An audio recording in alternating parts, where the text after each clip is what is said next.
question ko po, paano po ma-encourage yung mga potential, lalo na sa mga school, academy, mga bata, na yung brilliant idea ay pwede natin mapagtulong-tulungan na makilala tayo, katulad nyo na tampok na ginto sa buong mundo ang dala ng Pilipinas? Sa competition na yan, maraming mga government officials na nagpunta. Maraming mga profesor at ibig sabihin yung mga faculty na iba't ibang university sa iba't ibang bansa lumahok sa competition na yan. Napakaraming scientists at researchers ang nag-join sa competition.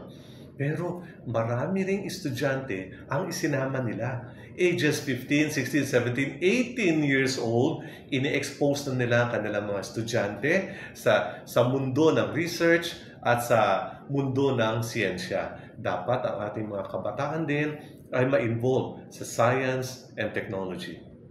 Thank you so much po, Doc. And again, congratulations, Doc Richard Gomez.